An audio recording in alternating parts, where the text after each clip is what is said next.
আমরা প্রায়ই এমন অবস্থার মধ্যে দিয়ে যাই তাই না? অনেক সেলফ হেল্প ভিডিও দেখি, বই পড়ি, অনেক কিছু শিখি, কিন্তু দিন শেষে দেখি জীবনে আসলে কিছুই বদলায়নি। এই যে এত এত জ্ঞান, এটা কেন কাজে পরিণত হয় না? চলুন এই হতাশাজনক ব্যাপারটার গভীরে গিয়ে এর আসল কারণটা খুঁজে বের করা যাক। শুরুতেই ডক্টর কে এর এই অসাধারণ উপমাটা দেখুন। কি দারুণভাবে বলেছেন, তাই না? ব্যাপারটা ঠিক এই রকমই।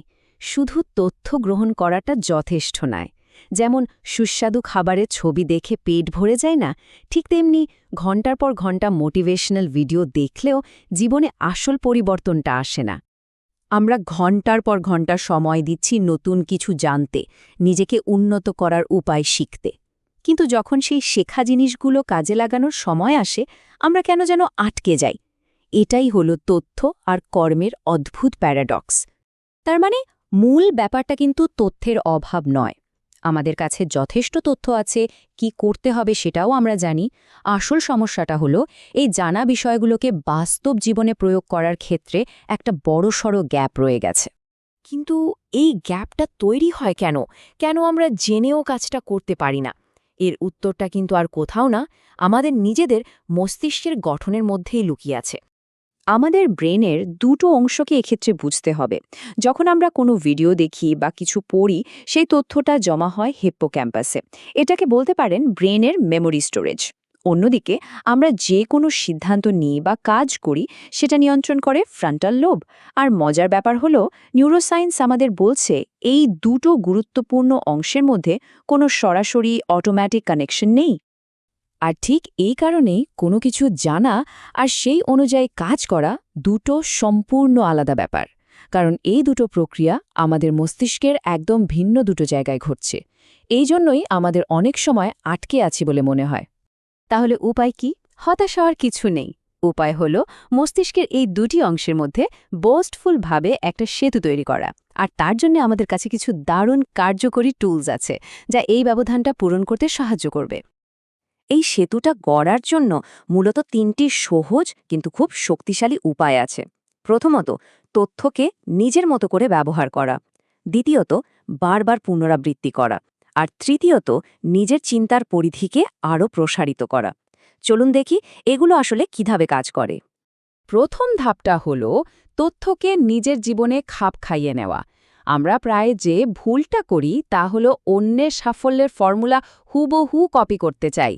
কিন্তু ভাবুন তো, প্রত্যেকের জীবন, পরিস্থিতি, চ্যালেঞ্জ তো আলাদা। তাই কোনো জ্ঞানকে সত্যি নিজের করে নিতে হলে সেটাকে নিয়ে ভাবতে হবে, নিজের জীবনের সাথে মেলাতে হবে। দ্বিতীয় উপায় হল পুনরাবৃত্তি, মানে রিপিটেশন। ডক্টর কে এর মতে কোনো একটা বিষয়কে নিজের অভ্যাসে পরিণত করতে হলে সেটাকে অন্তত ৬ বার ঝালিয়ে নিতে হয়। একবার বা দুবার পড়লে হয়তো মনে হয় হ্যাঁ বুঝেছি, কিন্তু আসলে ষষ্ঠ বারে গিয়ে এই বিষয়টা আমাদের মস্তিষ্কে পাকাপাকিভাবে বসে যায় আর আমাদের আচরণের অংশ হতে শুরু করে।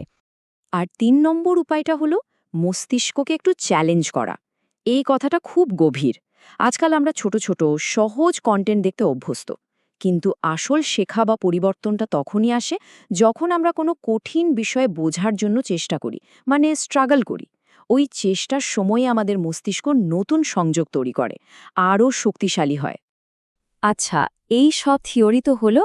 এবার চলুন দেখি এই নীতিগুলোকে আমাদের প্রতিদিনের একটা খুব সাধারণ সমস্যায় কিভাবে কাজে লাগানো যায়। যেমন দিনের কাজগুলোকে কোনটা আগে আর কোনটা পরে করব তা ঠিক করা। ডক্টর কে এক্ষেত্রে একটা একদম অন্যরকম কিন্তু দারুণ কার্যকরী পদ্ধতির কথা বলেছেন।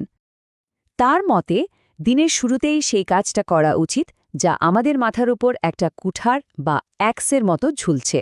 এগুলো হলো সেই সব কাজ যা আমাদের মনে একটা বাড়তি চাপ তৈরি করে রাখে আর অন্য কোনো কিছুতে ঠিকমতো মনোযোগ দিতে দেয় না। এই কুঠার কাজগুলো চেনার উপায় কি? এগুলো নিয়ে সবসময় মনের মধ্যে একটা খচখচানি চলতে থাকে। আর কাজটা শেষ হওয়ার পর কি যে শান্তি লাগে! এখানে লক্ষ্যটা শুধু কাজটা শেষ করা নয়, বরং কাজটাকে মাথা থেকে নামিয়ে দেওয়া, যাতে আমাদের মানসিক শক্তি অন্য কাজে লাগে। প্রশ্নটা হলো, এই কাজটা কি সামনে ঝুলবে নাকি পেছনে ফেলে আসা যাবে? বেশ, মাথার ওপরের কুঠারটা তো নামানো হলো। এরপর কি? লিস্টের সবচেয়ে জরুরি কাজটা? না, এখানেই আসল চমক।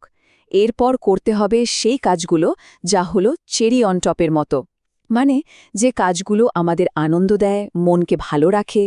দিনের সবচেয়ে জরুরি কাজগুলোর পরেই এই আনন্দের কাজগুলো রাখাটা খুব গুরুত্বপূর্ণ, কারণ দিনের শেষে যেটুকু শক্তি অবশিষ্ট থাকে তা দিয়ে এই কাজগুলো ঠিকমতো করা যায় না।